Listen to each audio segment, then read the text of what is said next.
This is our November 21st Bowling Green, Warren County Planning Commission meeting. If you are here for items number 1, which is the Cello partnership, Verizon Wireless attires, that has been postponed. And item number 3, Habitat for Humanity, Bowling Green, Warren County applicant and Platinum Development, the owners, that has also been withdrawn. And then SKYE Properties LLC, care of Kerry Jones, that has also been postponed. So if you're here for those items, they will not be heard tonight. And we'll talk about this in just a second. So when we see the items. Matthew, if you would call the roll, please. Commissioner Bollinger? Here. Commissioner Cassida? Here. Commissioner Sissel? Here. Commissioner Drain? Here. Commissioner Gay? Commissioner Graham? Yes, sir. Commissioner Ritchie? Yes, sir. Commissioner Shaw? Commissioner Starks? Here. Commissioner Vitale? Yes, sir. Commissioner Volkert? Chair Warren? Yes, sir. Commissioners, you had the minutes of our November the 7th meeting in your packet. There's Ms. Shaw. In your packet, are there any questions regarding those minutes? Hearing none, we'll call for a motion, please. Motion to approve. Commissioner Vitale? Yes, sir. Commissioner Bollinger? Yes, sir. Commissioner Cassida? Abstain. Commissioner Sissel? Abstain. Commissioner Drain? Yes, sir. Commissioner Graham? Yes, sir. Commissioner Ritchie? Abstain. Commissioner Shaw? Yes, sir. Commissioner Starks? Yes. Chair Warren? Yes, sir. Thank you, Matthew. Commissioners, in your packet, you have the subdivision site development plans. Are there any questions? Okay, hearing none, then it will be as presented. New business, we will start with Mr. Peterson, personnel actions, and Commissioners, you have received the memo, and Mr. Peterson's kindly put it at everybody's desk tonight. Yeah, just here if you've got any questions, or if you want an executive session, we can do that after the hearings. Otherwise, we would just ask for that motion to approve that personnel action as presented. I make a motion to approve the personnel action as presented.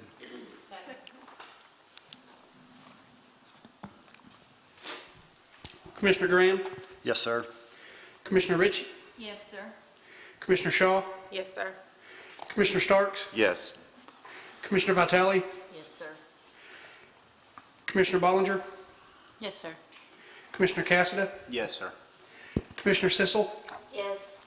Commissioner Drain? Yes, sir. Chair Warren? Yes, the motion is approved. Personnel final action. Thank you all. Next item tonight is our, in your packets, our financial report. Megan?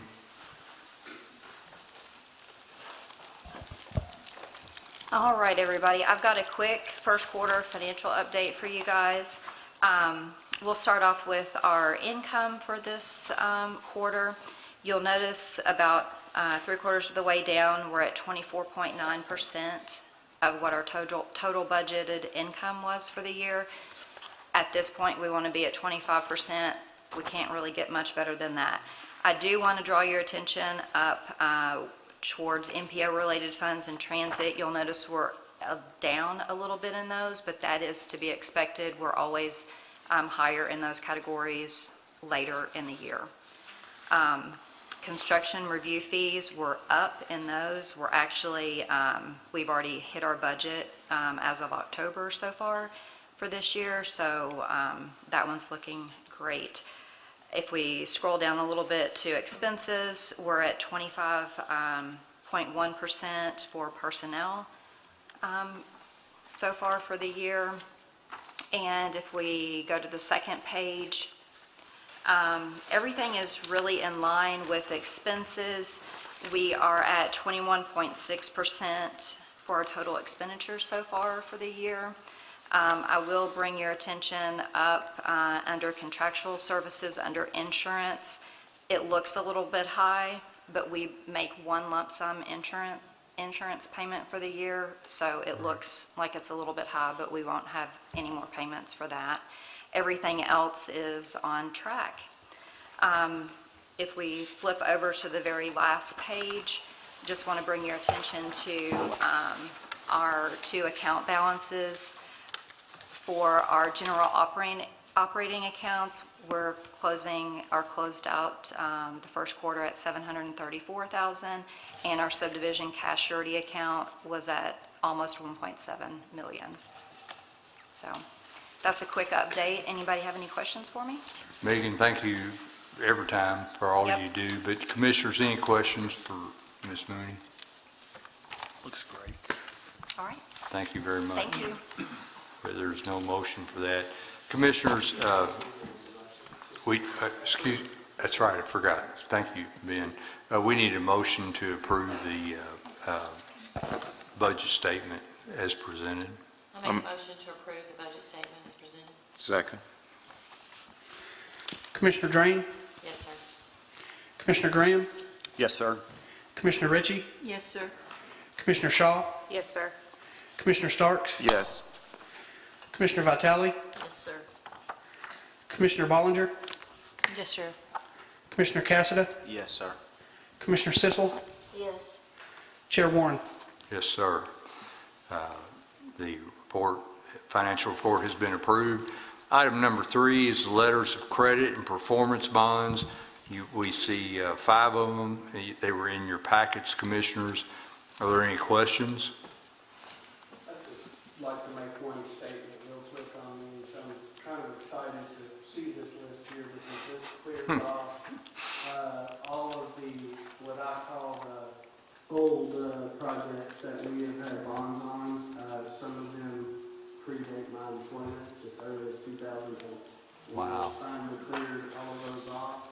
Everything's under our new processes and working really well, so just happy with all our staff that's, and city and county staffs too, that it's helped us get to this point. So I just want to mention that.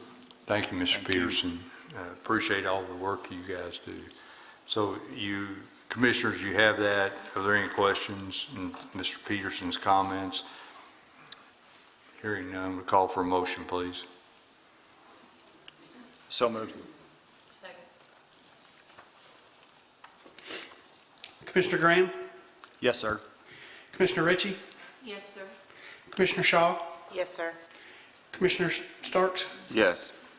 Commissioner Vitale, Yes, sir. Commissioner Bollinger, Yes, sir. Commissioner Cassada, Yes, sir. Commissioner Sissel, Yes. Commissioner Drain, Yes, sir. Chair Warren. Yes, sir. Thank you all. We now enter into our public hearing tonight. Mr. Moore.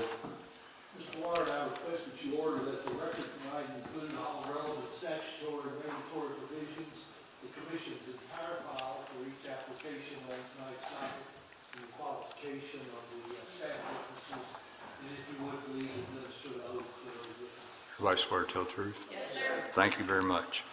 Our first item tonight is 2024-50ZBG, Harris Pepper applicant, and Callaway Court Properties LLC, care of Stephanie Pepper and Harris Pepper Revocable Trust, and Stephanie Pepper Revocable Trust, the owners, have filed an application to rezone approximately half acres located at 1317 Burr Oaks Court and the southwest corner of Burr Oaks Court, approximately 180 feet from north of Burrow Woods Court, from RS1B, single-family residential, to RS1C, single-family residential with the general development plan. Amy? Thank you, Mr. Chair. We had a pre-application meeting on September the 24th for the property that you highlighted. Here's an aerial view for reference. Properties are zoned RS1B, The current land use is single-family residential and vacant, and the future land use is low-density residential. There's a couple photos in your packets in here for reference. And then there's the site plan. So again, the applicants are proposing to rezone from RS1B, which is a single-family zoning designation, to RS1C, which is also a single-family zone, in order to relocate the central property line between two existing lots. So basically, they're transferring a few feet to the vacant lot in order to build a home there. And if we look down at the staff recommendation, the proposal complies with the majority of the criteria assessed in the review process and is generally compatible with the surrounding area. Therefore, the staff recommendation is approval, pending public hearing and testimony of any of the items in our staff report. But that's all we have. Happy to answer any Thank you, questions. Amy. Commissioners, any questions for this request? All right, hearing none, is the applicant here? Anything y'all would like to add? No, sir. All right. Is there anyone in the audience tonight that has an opposition to this request?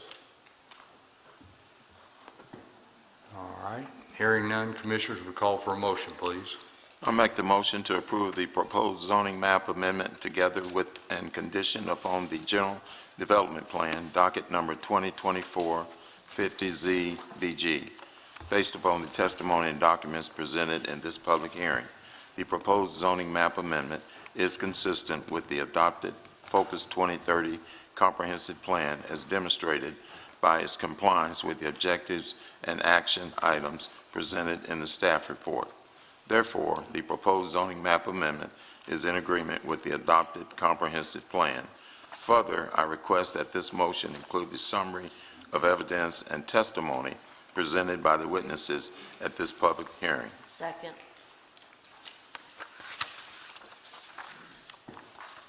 Commissioner Starks? Yes. Commissioner Vitale? Yes, sir. Commissioner Ballinger? Oh, I'm sorry. Commissioner Drain? Yes, sir. Commissioner Graham? Yes, sir. Commissioner Shaw? Yes, sir. Chair Warren? Yes. The motion is approved and is planning commission final action in 21 days unless the request is made for the legislative body here, this item. Our next item tonight is 2024-51Z County, Gerald Smith, the applicant, and Rebecca Smith, the owner, and George and Alan Smith, owner, have filed an application to rezone 2.64 acres located at 642 Hunts Lane and a lot on Carter Road, approximately 834 feet southeast of Hunts Lane, from agriculture and RE residential to RE residential estate and agriculture with the general development plan. Jenny? Thank you, Mr. Chair. We had a pre-application meeting for the properties on the corner of Hunts Lane and Carter Road. There's an aerial view for your reference. The current zoning is ag and residential estate for the two separate lots. Current land use is agriculture and vacant. And then the future land use map designation for both is low-density residential. And then here are some photos for context of those lots. And we can reference those in a moment if you all need. And then looking to their request, they are proposing to rezone 1.11 acres from residential estate to ag with the intention of consolidating this lot into an adjacent agricultural tract. And then the applicant is also proposing to rezone 1.53 acres from ag to RE in order to subdivide the existing home onto a smaller lot. Looking down to the compatibility with the comprehensive plan, the ag zone, the property is designated as low-density residential on the FLUE. The proposed RE zone is listed as potentially compatible. The ag zone is not referenced as a potentially compatible zone in this category, but since the proposal involves a downzoning and consolidation with an existing agricultural parcel, a FLUE amendment was not required for this application. And with that, looking to the bottom of the page, the proposal complies with the majority of the criteria assessed in the review process and is generally compatible with the surrounding area. And with that, staff recommendation is for approval pending public hearing testimony and discussion tonight. And that's all that I have, but I'm happy to answer any questions. Thank you, Jenny. Commissioners, any questions for this request? So Jenny, this is a down zone. but it also allows for 100% vinyl. Is that compatible with the surrounding area? Go back to the picture that you put up, Yes. Jenny. Got it, okay. Of this Very one? good. Yeah. Okay, so, and to answer your question, Commissioner Graham, half of the homes are vinyl or aluminum in their exterior materials, so it is compatible with at least 50% of the homes in the area. Very good, thank you. Thank you, Tim. Commissioners, any other questions? Thank you, Jenny. Thank you. Is the applicant here, or anything you all would like to add? All right, thank you. Is there anyone in the audience tonight that has an opposition or a question regarding this request? Okay, hearing none, commissioners would call for a motion, please. I make the motion to approve the proposed zoning map amendment together with and conditioned upon the general development plan, docket number 2024-51Z County. Based upon the testimony and documents presented in this public hearing, the proposed zoning map amendment is consistent with the adopted Focus 2030 comprehensive plan as demonstrated by its compliance with the objectives and action items presented in the staff report. Therefore, the proposed zoning map amendment is in agreement with the adopted comprehensive plan.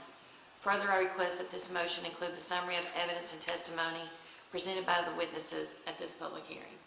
Second. Commissioner Green, Yes, sir. Commissioner Green, Yes, sir. Commissioner Shaw, Yes, sir. Commissioner Starks, Yes, sir. Commissioner Vitale, Yes, sir. Chair Warren. Yes, sir. The motion is approved, and it's Planning Commission final action 21 days unless the request is made for legislative body to hear the item. Before we get into our next item, could we put the on the screen for all the folks that are here for this last item about our procedure?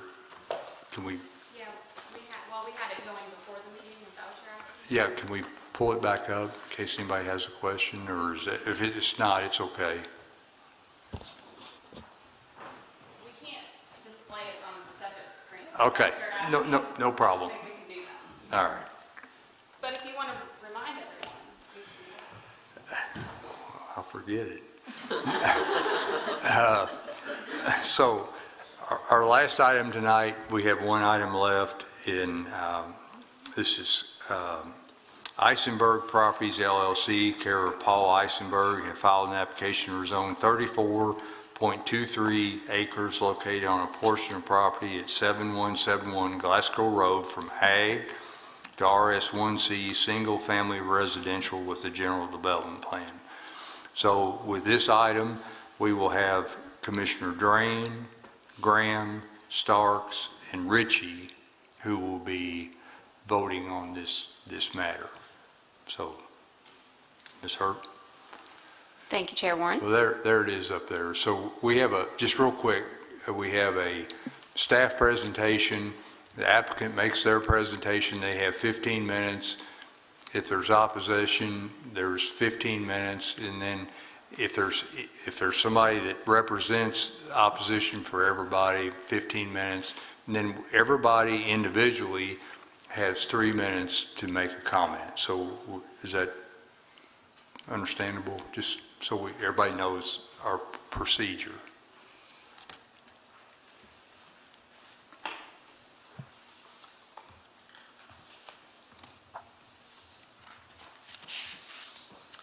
All right.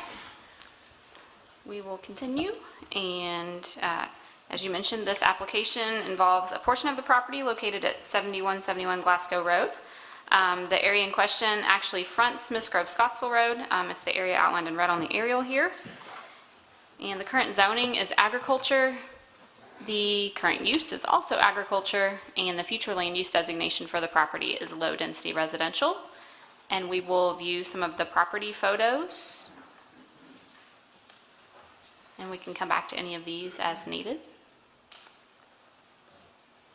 And this is the concept plan that was submitted for this development, and the applicants are applying to rezone the property to RS1C, which is single-family residential, in order to develop the property with a maximum of 112 single-family residential lots. In our review of the criteria outlined in the comprehensive plan, we found that the proposal complied with a majority of the criteria that we reviewed, and we found the proposal potentially to be compatible with the surrounding area. We have a few items for your consideration that we've noted on the bottom of page 1. The first relates to the location of the larger lots. So I'll call your attention to page 2 of the staff report. Under the layout, lot sizes, and setbacks, you can see this is the proposed layout on the screen, and the lot size will generally adhere to the RS1C standards set forth in the zoning ordinance, which is a minimum of 8,000 square feet per lot.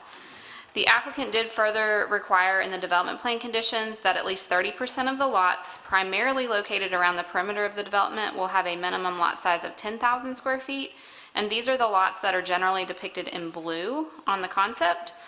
However, there's no requirement that the larger lots be located in the development exactly as shown. The next item for your consideration, also on page 2, we've noted that about 50% of the property is classified as farmland of statewide importance. And then on page 3, under surrounding density, we've noted that within 1,000 feet of the property, densities range from 0 to 2.23 dwelling units per acre, with a median density of 0.10 dwelling units per acre and an average density of 0.44 dwelling units per acre. The proposed density for this development is 3.27 dwelling units per acre, which is more than 1.5 times the recommended density that's outlined in HN 1.2. Jumping down to surrounding architectural features, within 1,000 feet of the proposed development located on the south side of Glasgow Road, we've noted that the median home size is 1,989 square feet, and roughly 50% of homes have a garage. The applicant is proposing that each residence will contain a minimum of 1,250 square feet, in addition to a 2-car attached garage or a detached garage, and the proposed minimum home size is roughly 750 square feet less than the median that's identified in the area. And then the last item that we wanted to point out in the staff report relates to the percentage of vinyl that's planned for the homes, and that's in the building materials review section. We have noted that in the area, roughly 50% of homes utilize vinyl exteriors. The balance of the exteriors are mainly brick, with 1 log cabin and 1 home having a metal exterior. And the applicant is proposing that all homes have exteriors comprised of brick, stone, EIFS, LP Smart Siding, or vinyl, and there's no limit on the amount of vinyl that can be permitted for each residence. I believe those are all of the points that we wanted to point out for your consideration. Our recommendation is for approval pending any public hearing testimony and discussion. I'd be happy to answer any questions. Thank you, Ms. Hurt. Commissioners, you've heard the staff report. Are there any questions? And maybe for staff, and then maybe the applicant, and then anybody in the audience could respond. So let's start with questions for the staff. Chair Warren, I have one question here. Rachel, was anything mentioned about sewer? Maybe I overlooked it, but I didn't see anything in the DPC regarding sewer. It's not in the development plan conditions, simply because if this were to move forward, the developer would have to extend sewer to the property before it could be developed with lots of this size and this zoning classification. So it's just a hard requirement. All right, thank you. Yes, sir. Would it be advantageous to put that in the writing, as it does not depict that in the plan? Are you talking about the sewer connection requirement? No, it's just a requirement of the ordinance. So even if they don't commit to it, they've got to do it. So Rachel, this may be a question for you and/or Hamp. In DPC 10, it reads, all residents shall have slab foundations or foundation materials of brick, stone, veneer, split face block, or plain face block with a scratch coat applied. Am I just not reading that? Am I not catching the meaning there? So a residence shall have a slab foundation or a foundation material. So a slab foundation will also, and a foundation material are, to my understanding, on the same thing. And a slab foundation simply means that it will not have a crawl space, and we're, at that point, we're starting to now talk about how much foundation is exposed, but it doesn't say that it's going to be a slab foundation. So is that something I need to maybe have a conversation with the applicant about? I believe so, yes. Okay, very good, They should be able to clarify that. very good. All right, thank you. Yes, sir. I'd also like to ask if the applicant, when it's time for them to speak, would consider having all attached garages rather than detached. Okay, yeah, we'll let them answer that here in just a minute. Okay, thank you, Rachel. Thank you. Commissioners, hold on just a second. Any other questions for staff before you, Rachel, just before you sit down? Okay. All right, thank you very much. Is the applicant here or their representative? Good evening, Mark Alcott, 1340 College Street. Mr. Alcott, you swear to tell the truth? Yes, I do. And you have 15 minutes, sir. I'll be brief, thank you. I appreciate for the opportunity to speak before the commission. It's been a little bit before I've had time to speak with this commission. And I'll address Commissioner Ritchie. I spoke with my client just now, and making the change to attached garages is acceptable to the developer. We can make that change in the DPC. Just to give you a little background on the development of this property, this is in the Smiths Grove area. It is on the south side of Interstate 65, of about a quarter mile south of the new Buc-ee's. My client, Paul Eisenberg, and his wife Stacy and their children live within a tenth of a mile of this property and have for a number of years, and they operate a large cattle operation and have multiple farms, and they bought this, which is known as the McGurk land, in June of this year.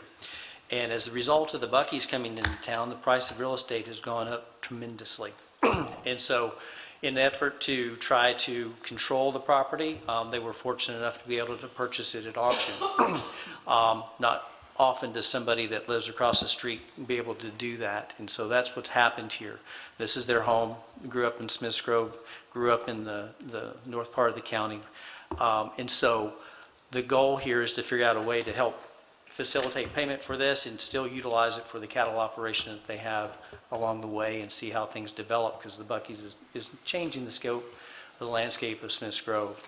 And so when they came to me and looked at the different things that could be done to the property to help pay for the property and develop the property in a very sustainable way, a lot of things were bantered around, and we floated a lot of those into the Smiths Grove area with different people and different spheres of influence. And this is what developed out of that, is that this is a way to develop the property. And one of the things that I hear a lot is like, well, we're developing in the wrong way sometimes. And I can look at this commission and speak to you as commissioners that this is the right way to do development. First, does it meet the future land use map that you all have approved over the years? Yes, low-density residential with the maximum amount of lot density of 4.5 units per dwelling units per acre. This is 3.27. It's below that. A big thing about density is people say, well, that's a lot of people. And I said, well, the reason density is available is because this county has spent millions and millions of dollars in infrastructure, and there's sewer within 2,000 feet of this property. That's why it's required. Any development like this has to connect to that sewer. That sewer is not there by happenstance. It's there because the city of Smiths Grove needed it, and it was taken there to do that. And so that sewer is what allowed it. And then you look at the utilities.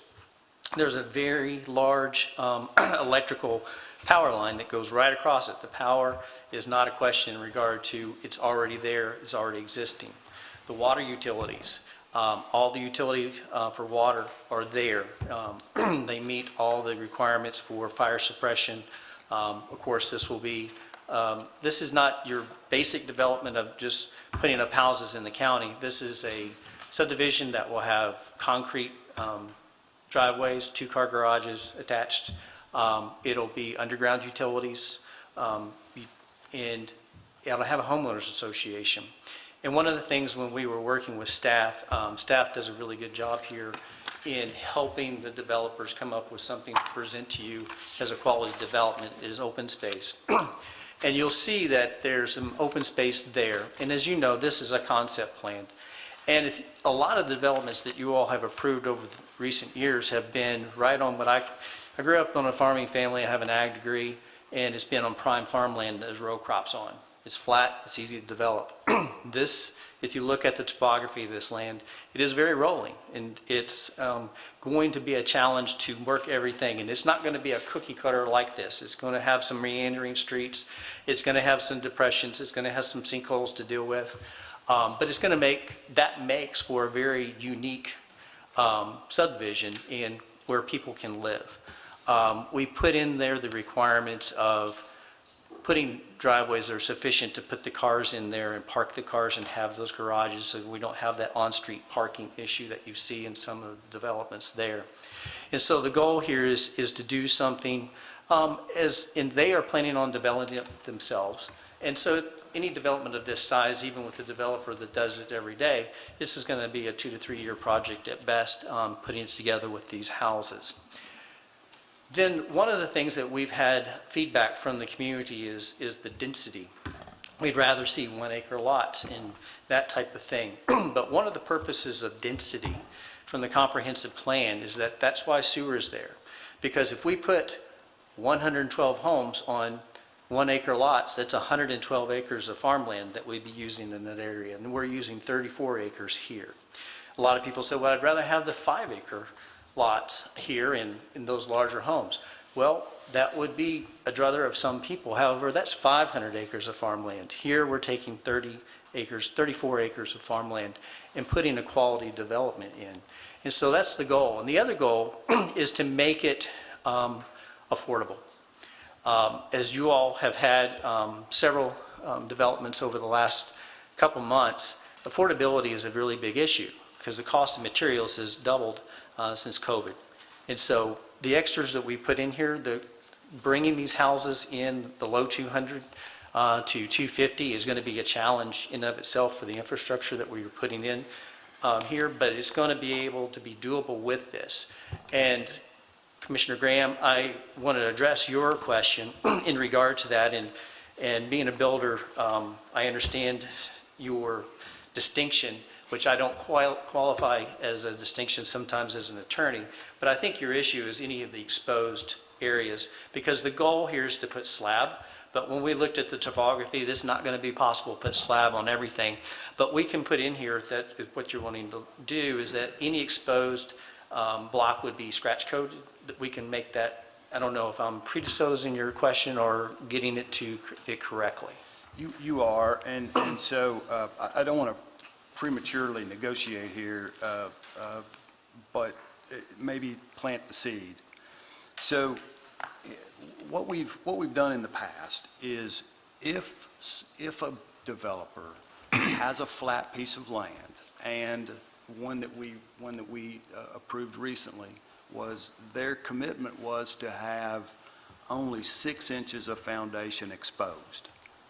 And the only way to do that, of course, is on a flat lot with a slab on grade. Other than that, where we're going to have the code minimum is 4 blocks, so that's 32 inches exposed. And so what we've asked for and pretty much expected from there is a CMU, or I'm sorry, a brick veneer or an adhered veneer exterior on those foundations, simply because we're just going to have more volume sticking up out of the ground for that. And so let me just kind of plant the seed there. Sure. And because I think you're exactly right. It's just rolling too much for slab on grade. It's going to be too expensive to do it that way. You'd have to fill it with gravel and just it's going to make it too expensive for them. So the trade-off there becomes a brick veneer foundation. And so I'm sorry to interrupt your presentation there, but I thought No, I interrupted on purpose to have that conversation because I was really and I didn't, have the appreciation for that until we drove the property and were looking at it. And slab, I like slab construction myself. I've done that with things that I've built with contractors. However, it's going to be challenging on that Yeah. particular piece of it's property. It's too expensive for them as well. Right. They'd have to come, a lot of fill dirt, they're thinking about it, you're thinking about it right. It needs to be a crawl space. I'm just one vote, but in my view, I'd like to see those exposed block be a brick veneer or adhered veneer, their preference. So adhered brick or adhered veneer? So brick veneer, or there's another product called adhered veneer, and essentially it's just thin brick. Most people are going to gravitate toward brick veneer just because it's probably a bit simpler, but occasionally you'll get someone who says, I like the adhered veneer option, and I don't have any objection to that at all. Gotcha. Yeah, We can discuss that. I think it just gives a more aesthetic look to that. I understand completely. Yeah. And the whole idea is to do something quality. I mean, Right. these will be their neighbors, and with the homeowners association. And as with the topography, if you notice, there's depicted an area in white that would be potentially open space. And the natural topography of the land makes that is not a sinkhole, it is a pretty large depression bowl, is what it would look like. And so it would be a nice area for a pavilion, picnic tables, that type of thing. And that is approximately 1.75 acres as depicted on there. And so the idea, I put a minimum of an acre. It could very likely be 1.752 acres, but that's kind of the area where that's naturally going to be. And then the topography of the land is more of a ridge around that area and then next to the roadway.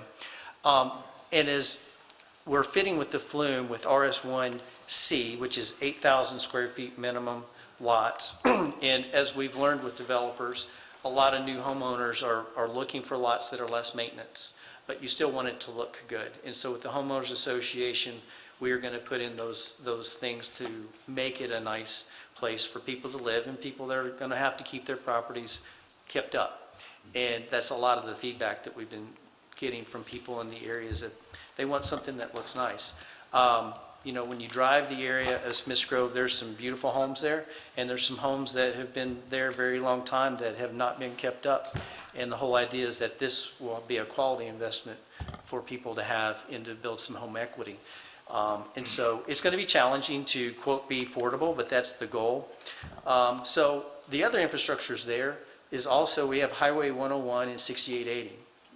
And it's already funded, it's already being designed. There's going to be a roundabout at that four-way stop. And I kind of grew up with that being a two-way stop with everybody going down 68, going 68 miles an hour. And so it's hard for me to pull out when I see a truck pulling, even when there's a stop sign there. So nevertheless, that roundabout is going to be very helpful for the congestion that Buc-ee's has.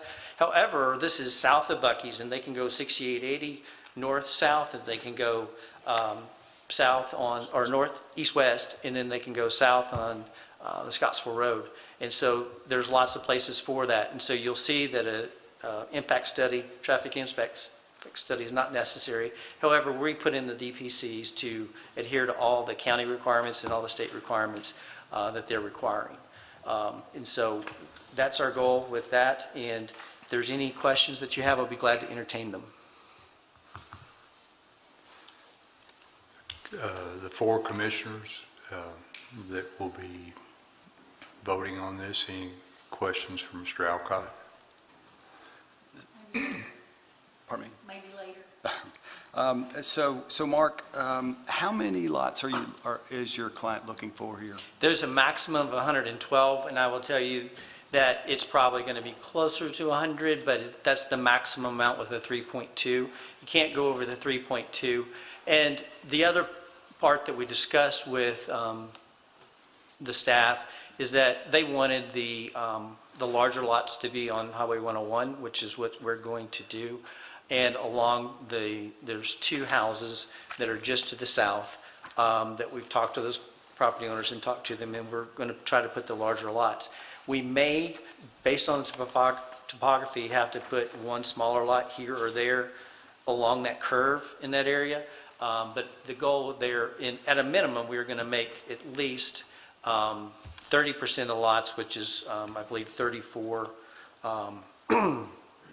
potential lots of the 112, that will be the larger 10,000 square foot lots, which is RS1B. Okay, and so, so let's put that on hold just for a second and also address the exterior. Is your client proposing 100% vinyl? Not proposing, but that is an option, and that's basically based upon the cost of building materials. There were two large developments last week, one in Plum Springs, one in Richmond, that had that same option there. It depends on, I've had developers, and we had that option over on Three Springs Road, and people ended up building two-story bigger homes in the back of that development because it got to be pretty popular. So demand will determine that along the lines, but the goal here is to build something in the 225 to 250 range. And if we start putting that it has to have a certain amount of brick, or we have to have a certain amount of brick in there, that's going to take away from it. Attorney Chris Davenport, he and I have sparred many times over the years and different things, but he did an excellent presentation 2 weeks ago in showing that the home need study that was done here in Bowling Green, Warren County, these are the houses that are needed in this price range. I represent a developer out of Tennessee that was building homes in the 350 to 450 range, and they had contracts on between 300 and 400 lots in this county, and they have canceled after the first 80. They can't sell any of those homes because they're not affordable. And so if you're going to develop a property, you have to follow the comprehensive plan, and that's what I told my client, is that's what we're doing here. We have to follow the comprehensive plan, because if I'm going to give it up and get up in front of this commission and tell you this is something that is a quality development, I have to believe it first, and I have to convince my client that that's what they need.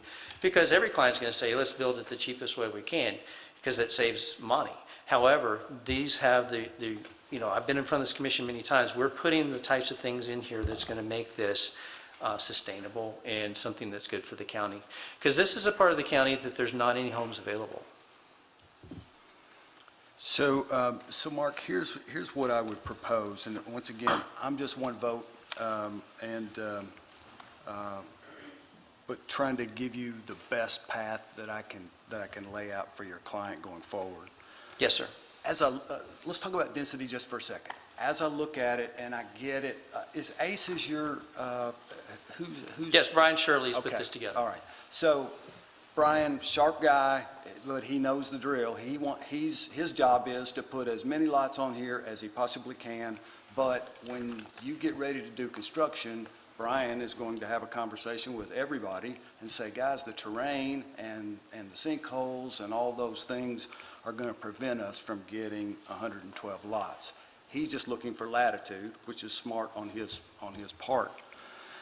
One of the things that I would propose is, knowing that you're probably not going to get the 112 anyway, if we could back that up to somewhere around 90 to 100, it's probably as much as you're going to get. Your client really hasn't given anything up significantly, and you have now addressed many of the objections that the surrounding neighborhoods might have, which is density. And so I get it. You ask for as much as you can, but reality has to be what it is as well. And given the slope, and you can have this conversation with him, he will understand what the conversation that I'm having there. And then the other one is, you have those larger lots. I think those are in the blue, is that right? Correct. Okay, so probably those larger lots might be the most attractive lots to your client's potential customers. What if we propose and I'm trying to give them as much flexibility as possible, but a percentage of those blue lots would have, say, a front brick facade. So not all of them, but some of them would have at least a front brick facade. That gives them the latitude to say, okay, 30%, 40% of these are going to have a brick facade. So they don't have to do the entire project in brick, just the front facade. Now, if their client wants to do more, then of course they could do that. Sitting here doing this for as long as I've done it, I know what most of the people who are sitting in the audience are going to ask for, and I'm just trying to get ahead of it and see if we can address that and give your client a path forward. And I'm understanding that you would consider stone, cement siding, hardy board, that type of thing, would all fall in that category? All of those Correct. cementitious materials would qualify. Okay. Modern masonry materials. Yeah, we've actually changed it to modern masonry materials because of LP Smart Siding. It's essentially the same product, but it doesn't have the fiber cement in it. That's a good term, I like that. I'd like to see all of the homes have a certain percentage of something other than vinyl. Well, 50% of the homes in this area are vinyl, and they're beautiful homes. The home right next door to it on the 10-acre lot is one of the larger homes, and it's 100% vinyl. It's really nice. And so, Commissioner Ritchie, it's my understanding that you would like all the lots to have some type of masonry materials on them.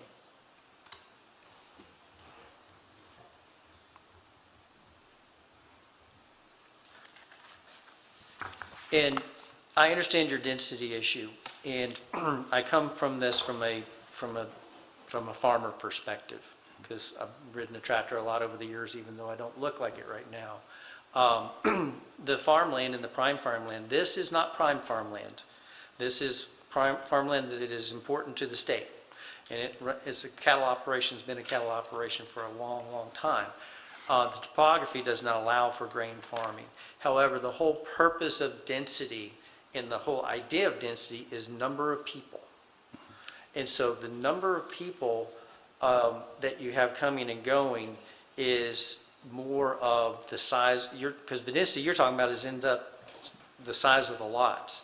And 12 more houses, potentially 22 more houses, is, from a density perspective, is very doable on this size of a property because of the sewer. That's why sewer's there.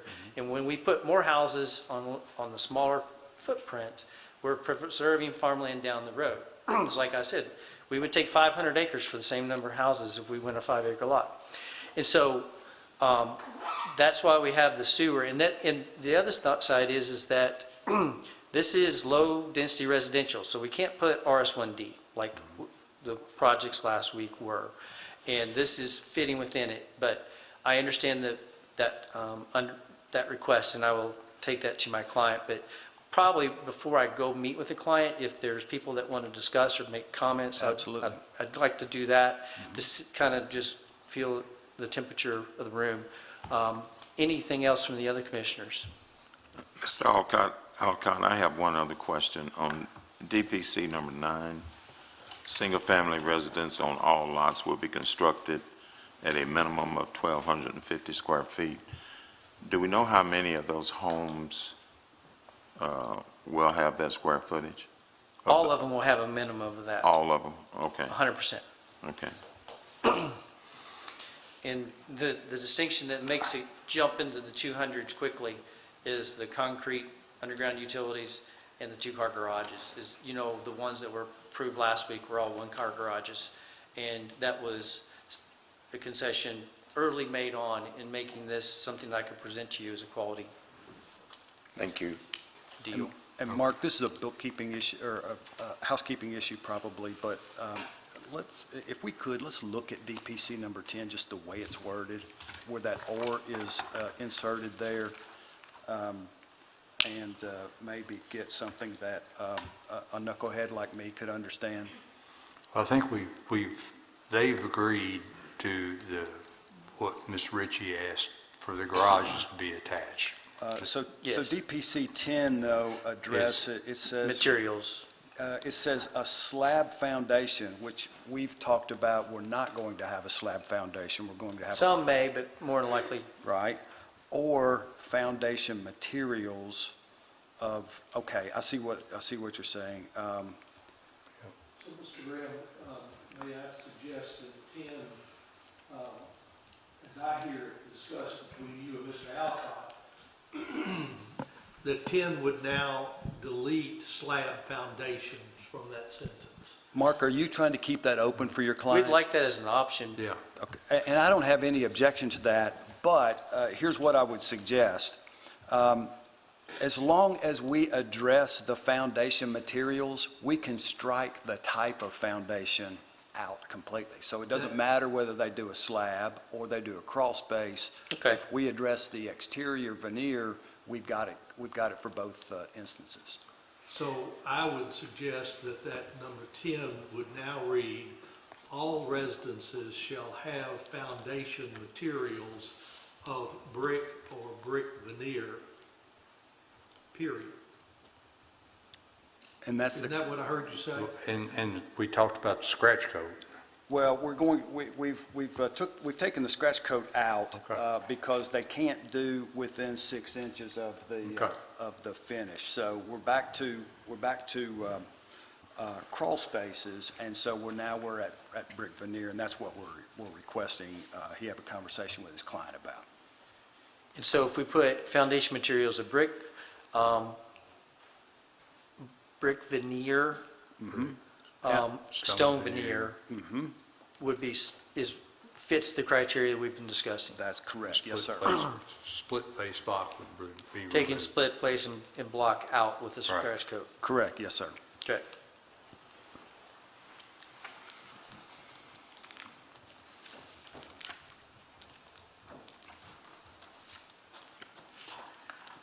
Anything, While there's a lull here,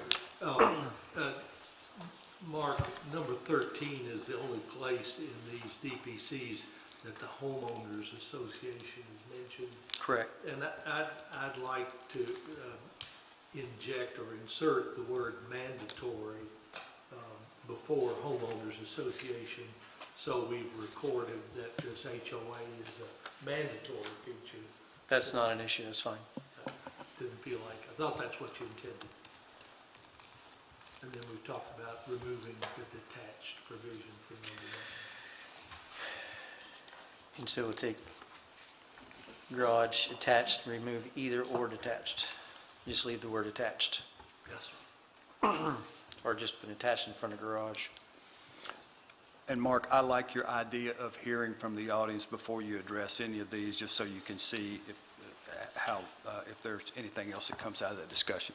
Sure thing. That gives you time to meet with your client as well. Right. Thank you, Mark. Thank you. Okay. You've heard the applicant's request tonight and some of the changes that have been made, and we would call any, do you all have a representative here tonight, anybody from the Smiths Grove area, or just individuals, which is fine? Okay. So if anybody you have 3 minutes, a question or an opposition to this request, if you would come to the microphone, please, and we'll address you. Yes, sir?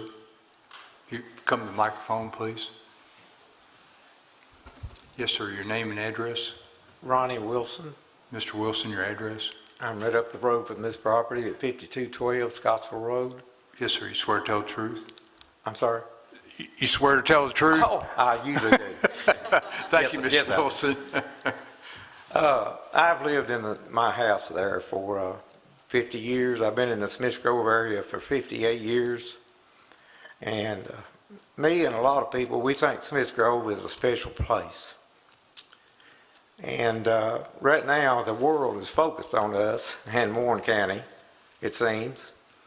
And we're in this stage of growth, and me, being my age, I realize we're not going to stop progress. You know, it's going to be changes. I've lived there, like I said, 50 years, and it hadn't been very many changes, but we can see them coming. I was raised on the farm. I know what farmland is. And when you talk about taking land, this ain't no plain old road.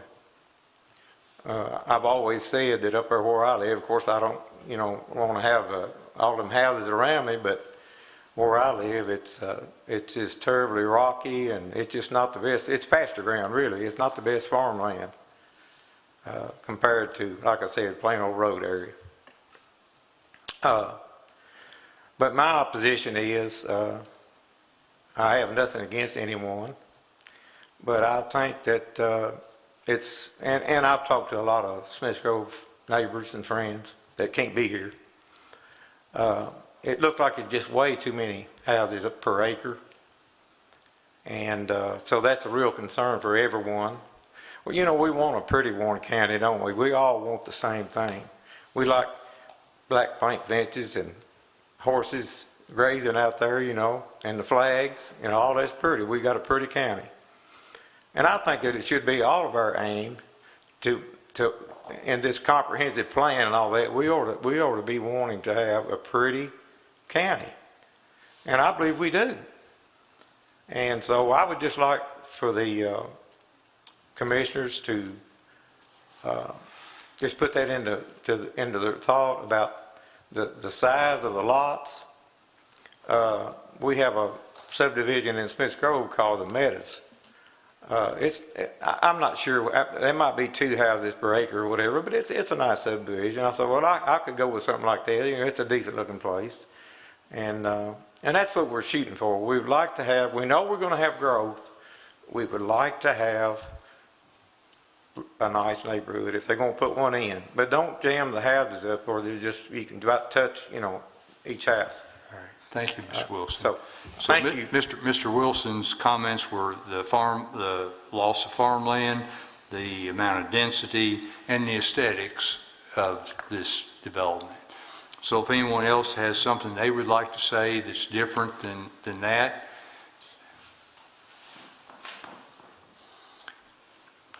yes, sir, if you'd state your name and address, please. Donovan Carroll, 5005 Smiths Grove, Scottsville Road. Mr. McCarroll? Carroll. Mr. Carroll, we swear to tell the truth. I do. Thank you. My thing is like he said, there's too many houses for that.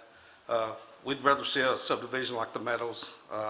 When the Meadows was proposed, it was similar to this proposal, but they did make bigger lots, bigger houses. I think she said the average house in that area is about 1,900 square feet, living space. I think he's talking 1,250 square feet. Is that living space or is that total garage and living space? Living only. Living only? So, my house is 2,600 square feet, but the average there is about 1,900 square feet. So now you're looking at, you're putting smaller houses in. My thing is I depend on you guys to protect my investment, my farm, my house. And if you put this type, smaller houses, bigger stuff, it's going to decrease the value of my lot, my house, and our neighbors. Their value is going to drop down too, because now you're making houses that's in the $200,000 range, and it's going to affect me, and it's going to affect my investment and my stuff. I was at the sale when this farm sold. There was people that bought these lots. He elected to combine them all together and buy it all. They pulled the lots back apart. They wanted to buy their house, their lot. People pulled it back apart. They bought it again. He elected to pull it all back together, so he didn't have to buy this. He bought this as a opportunity to make money, and he's going to make money if he puts that many houses on there. He didn't have to buy this. It was sold to different individuals, bigger lots, single families on several acres. The other thing is I didn't hear anything about noise buffers. What are we going to use for noise buffers in there? The other thing is, I'm on the fire department up there. That many people, you're going to have a lot more medical assist runs. And we have a hard time right now having volunteers to show up for a lot of these runs now. You throw 112 more homes in that area, you need to think about that too. And I've also heard that the sewer is at its max right now, so that's another investment that he may have to look at. if he's gonna have to up the sewer system right there. So that's Thank something that we require you guys to help us out. Thank you, Mr. Carroll. All right. So Mr. Carroll talked about density, the size of the home, 1,200 square feet compared to the other houses in the neighborhood, the value of the existing property owners, and the noise potentially from this subdivision. So thank you, Mr. Carroll. Is there anybody else that has something different than what we've talked about? And we're not cutting anybody short, but something that's different than what we've just talked about.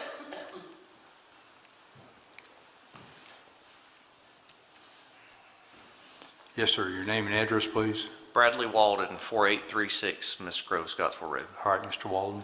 If you look at the map, I'm just the 10-acre lot. My wife and I are just directly south of this.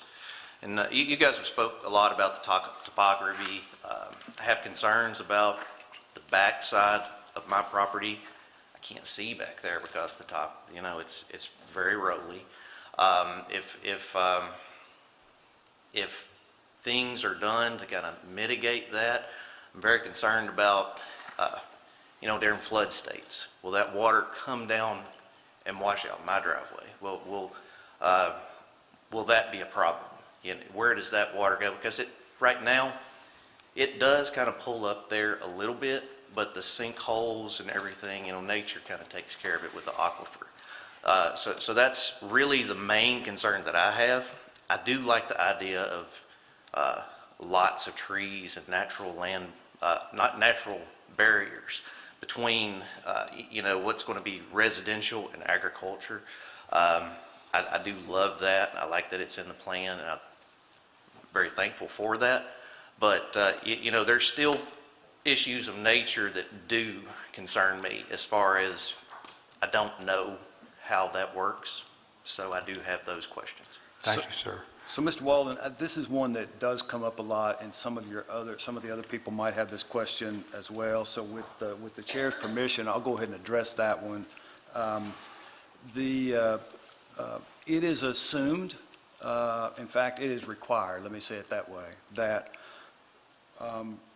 whatever the developer does, they must address the drainage, just like they've got to address updating the sewer or any of those other infrastructure-related issues. And so they will have to address retainage, drainage, all of those things will have to get past the engineering state before they would be able to move forward. And so lastly, to address your question most specifically, they wouldn't be able to divert water onto your property. They will have to capture that on site. And there's a flow rate that's allowed, so I don't want to make it sound like not a drop of water leaves the property, but it can't, they calculate these 100-year floods, and the engineer's here, he could address that more specifically, but that's one of the things that, as a commission, we know that's going to happen, but it's a great question from you. Thank you, Mr. Walden. Is there anyone else in the audience, something that's different than what we've talked about?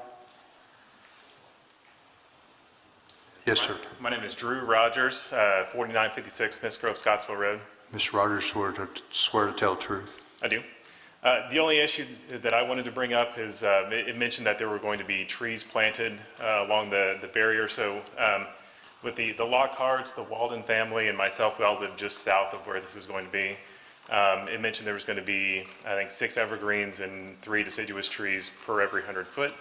My only question was the size of the trees that were going to go in. Are they going to be little 4-foot trees that'll take decades for them to get large and a privacy screen as what it's going to serve as? Or when the trees go in, are they going to be, is there a minimum size of those trees? That was my only question. We'll let staff address that. I can answer that. We have a master plant list, and anytime a developer has a landscape commitment, they have to choose plants from that list that grow in this zone, and there are minimum height requirements for evergreens. I believe it's 5 to 6 feet at the time of planting is the minimum, and then if it's a deciduous tree, there's a minimum caliper that they have to abide by. So they couldn't just come in and plant Right. trees that are 12 inches tall. That's all I have. Thank you. Thank you, Mr. Rogers. Is there anyone else? We've talked about the buffer, the sinkholes, the natural boundaries, the density, the farmland, the size of the home. Yes, sir. Terrell Lockhart, I live at 4814 Smith Grove, Scottsville Road. I'm the small corner. Mr. Lockhart, you swear to tell the truth? Yes, sir.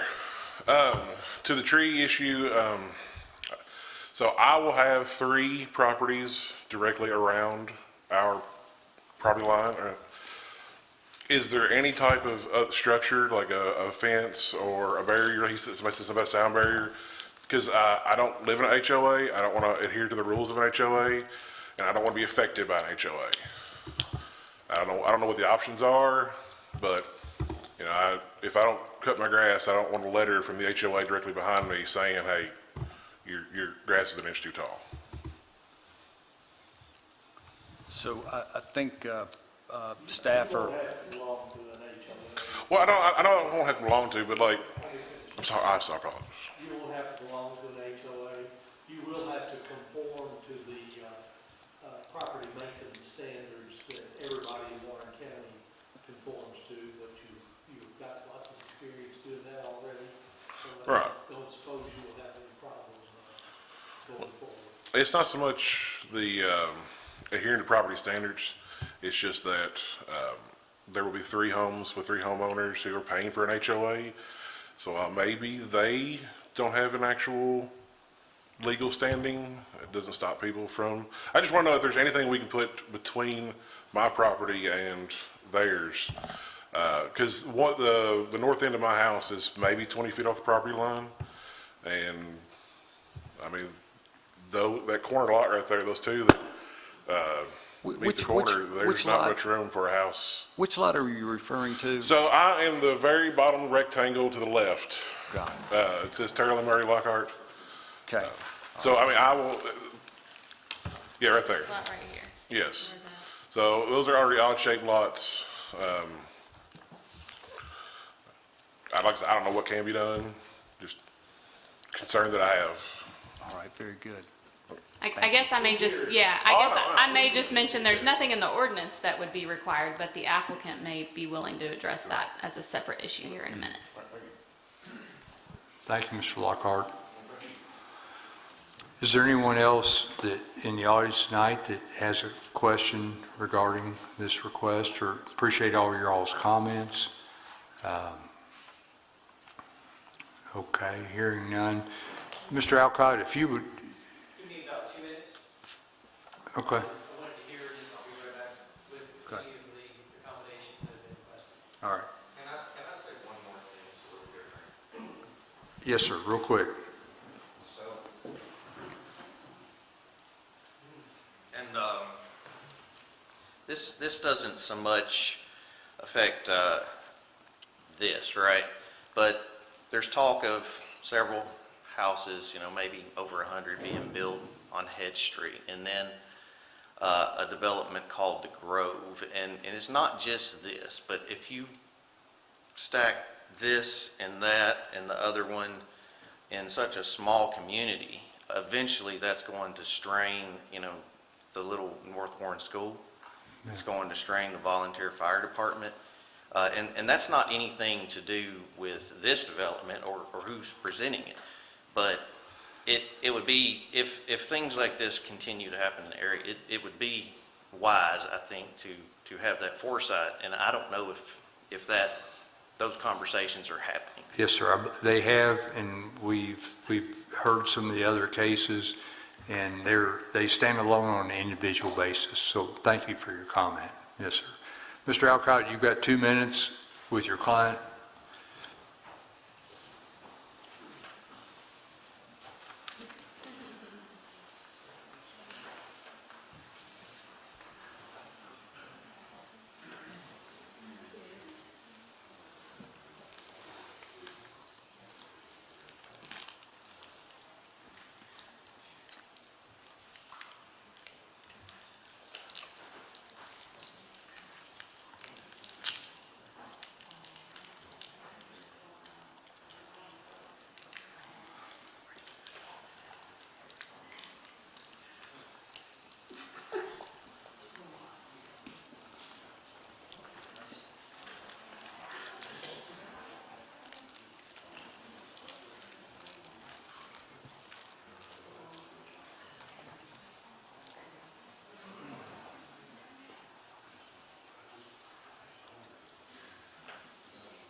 Thank you for that time. Hopefully I met that time frame. I know this is the last thing between everybody's dinner, so I Well, wanted, I think we've talked about the foundations, the garages, and then Mr. Lockhart had a request. yes, Mr. Lockhart is one of the neighbors we talked to, and we'd be glad to work with him. And he is most directly affected, and the landscape buffer, we can work with him on that, is my understanding, to shield that, and by no means will he be responsible to adhere by the HOA requirements in any form or fashion. That's only within the homes that are developed within this plan. Going to the request of the commission in an effort to, and I appreciate the opportunity to have options to talk about with my client, and then I give all my clients a heads up. That's how these things develop, and it's not easy making sausage in front of television, but that's the way we do things, and it's transparent, and I like transparency. So the accommodation to a maximum of 100 lots we will make. The accommodation, and I'd like to, and this is something we're open to discussion, as into the modern masonry materials on the fronts. If we could make that 80% modern masonry on the front facades, and we would do all the lots, not just those. So the entire development, The entire development.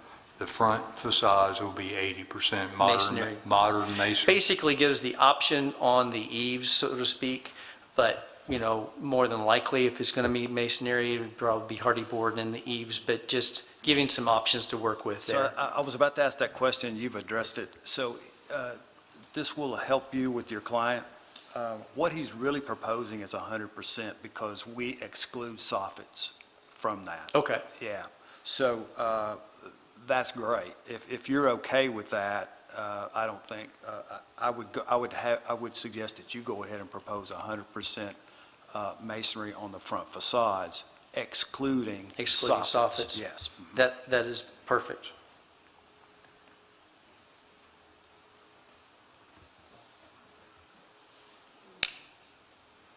We've already addressed the brick veneer, and that's not an issue. The attached garage is not an issue. The mandatory homeowners association is not an issue. Before I call up the owner to swear that he'll do these DPCs, have I addressed all of them?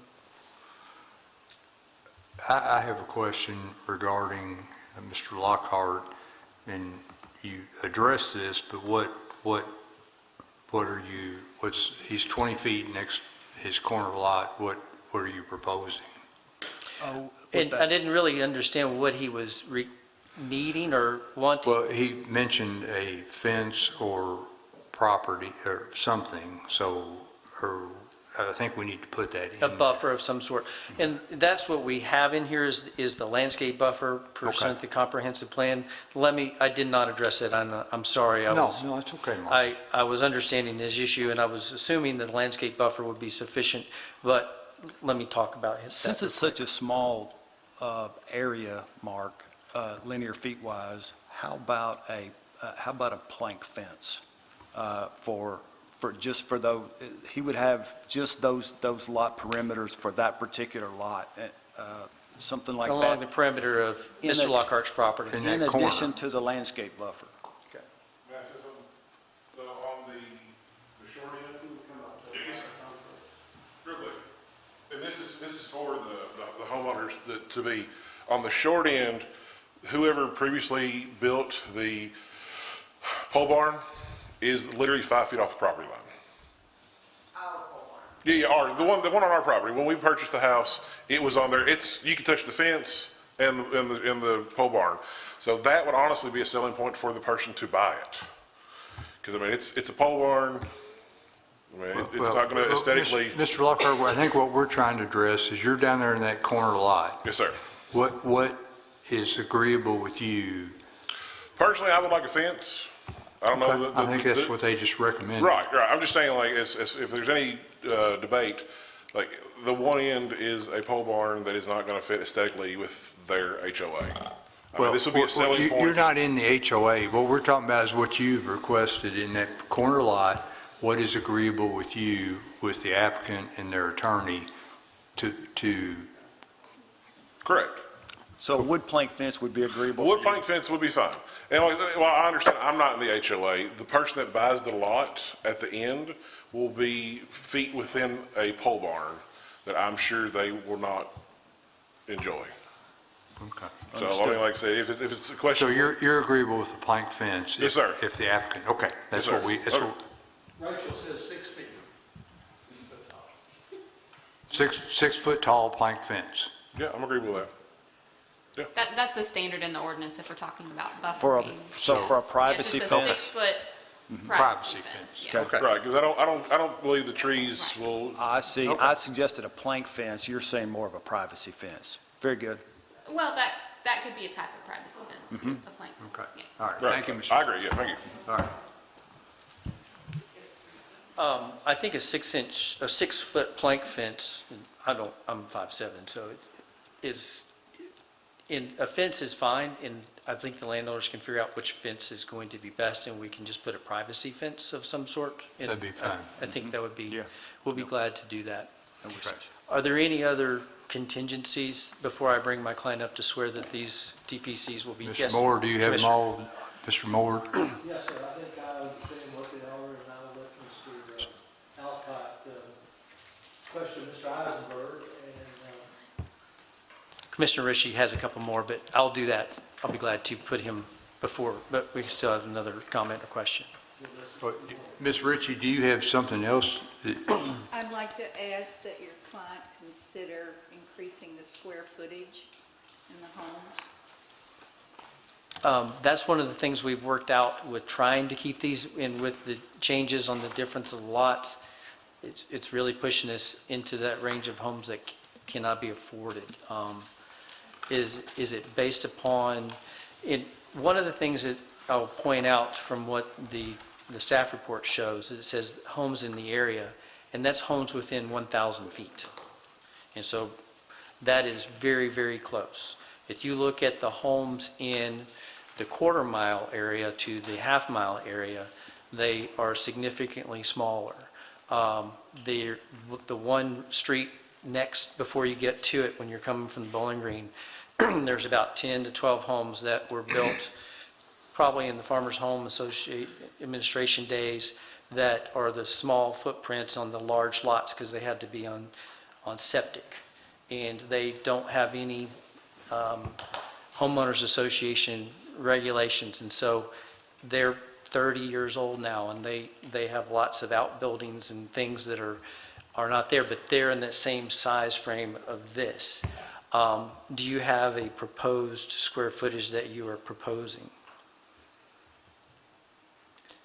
I would say at least 1,500 square feet. That's going to take it to a point where the development can't happen with that, because concrete garages, concrete underground utilities, concrete driveways, two-car garages attached, all those amenities is going to be something that is not affordable and is not something that is needed from the home study. You weren't here 2 weeks ago because you don't get to come to all the meetings because you only are in this area. And one of the issues that we have with the housing stock that is being built, and there's not a lot of housing, there's not a lot at all being built that could be built in the range that is the goal for this to make it work, is that you quickly get into a $300,000 to $350,000 home, and though developers are leaving town, literally leaving town. I will talk to my client real quick with that. Is there anything else before I talk to my client? Ms. Ritchie, is there anything else? No, sir. Okay. Okay.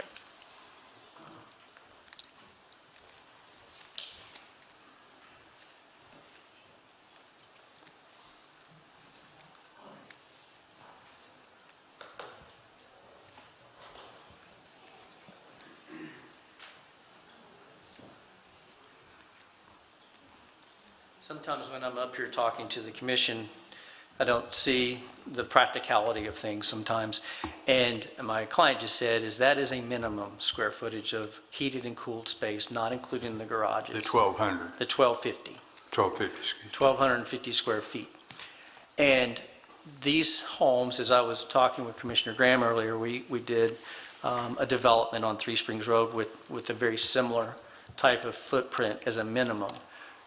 Depending on how things go, we can build a 2,000 square foot home on that. We're not kept from doing that.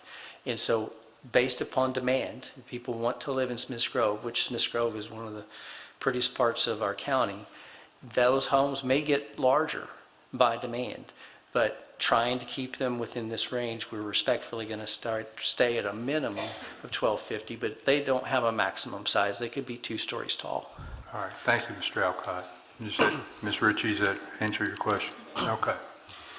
So, Mr. Alcott, if you would call the applicant up here, Mr. Eisenberg.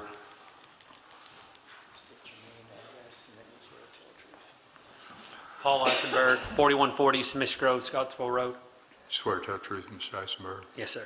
So Mr. Moore is going to read off four changes to the development plan conditions, and if you would agree to those. So, Mr. Eisenberg, the DPC number 1, you would like to amend that from 112 to 100. Yes, sir. Is that correct? Yes, sir. In DPC number 9, we have deleted the word either, and we have deleted or detached.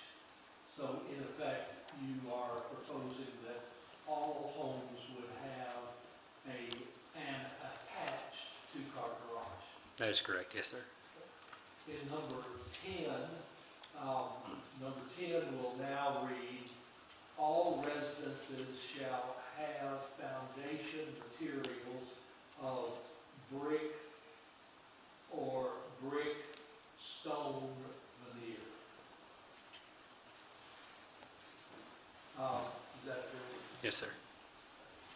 And then in DPC number 13, it would insert the word mandatory before homeowners association to simply record the fact that it is going to be a mandatory homeowners association. I think you're getting ready to remind me that there's an 80%. Actually, Hamp, if you would, please, that's 100% excluding soffits. That's exactly right, sorry. That all structures in the development would have a 100% brick or modern masonry material on the front facade, Yes, sir. Excluding soffits. exclusive of soffits.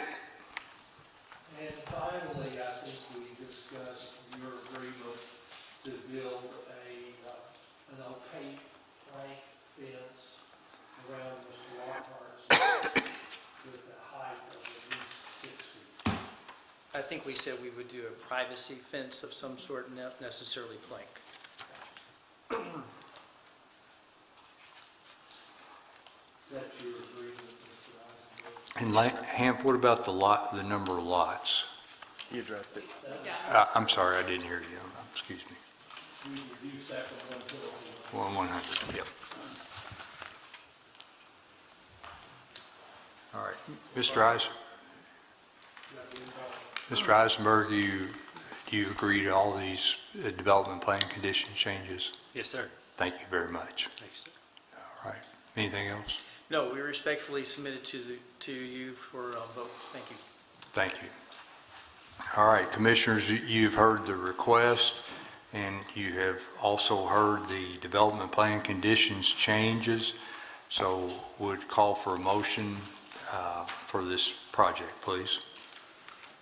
In light of the concessions that the developer has made, I make a motion to approve the proposed zoning map amendment together with condition upon the general development plan, docket number 2024-53Z County. Based upon the testimony and documents presented in this public hearing, the proposed zoning map amendment is consistent with the adopted Focus 2030 comprehensive plan as demonstrated by its compliance with the objectives and action items presented in the staff report. Therefore, the proposed zoning map amendment is in agreement with the adopted comprehensive plan. Further, I request that this motion include the summary of evidence and testimony presented by the witnesses at this public hearing. Is there a second?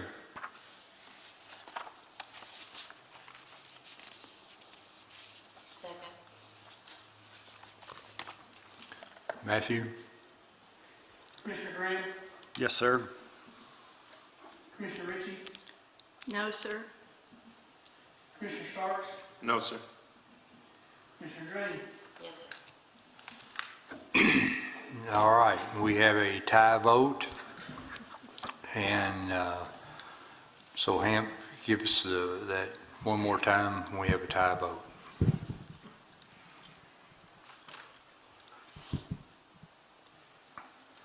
The Kentucky Revised Statute says that you may reconsider a tie vote. It says for a period of 30 days. So I invite you to review the evidence you've heard here tonight, the vote on this motion to approve, and I think that I would also tell you what oftentimes judges tell juries when they report that they're hung and can't reach a verdict. The judge would say to you all, you have heard all of the evidence that these folks wanted to provide to you. You're in the very best position to decide this case. Only you have heard that evidence. And so you are in the best position to make a decision, and the statute charges you all with making a recommendation to the fiscal court about this application. And so I ask you to think again about the evidence that you've heard, and if you want to make another motion to approve, you may, or you may make any other motion that you think is appropriate. But I would ask you to do that with the idea of trying to make a recommendation to the fiscal court that the statute gives you the duty to do. So we have, the commission has two choices to either approve or to deny. That's correct.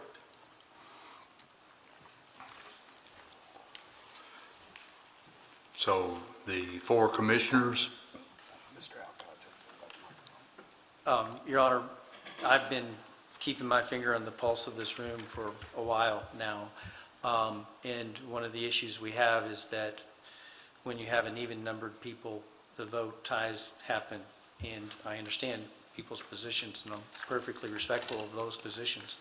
However, it's my understanding the other particular Head Street property is going to be resubmitted for vote, and potentially the understanding is all 5 of the voting commissioners will be and there that's in potentially January 17th. And we respectfully ask for that time when we can have all 5 voting commissioners there, and then a tie will not be possible. Then a tie is not possible Yes, with so- an odd number. So we probably need to get Hamp to tell us how to do that. Right. Is that And is that's that a just an table? open discussion, nothing more, it's a request and an open discussion matter. What I hear you saying, Mr. Alcott, is that you'd like to Table. table, withdraw the you'd like to withdraw the application for tonight and. Since to- no action can, I don't know, since we've had a vote, I don't know if that's an option, but since it's a tie vote, no action, no recommendation is, yes, the answer is yes. And then you, If you want all five, and we just table it, the one that's not here wouldn't be able to hear it when we reopen it, so they're going to hear it first. So we withdraw.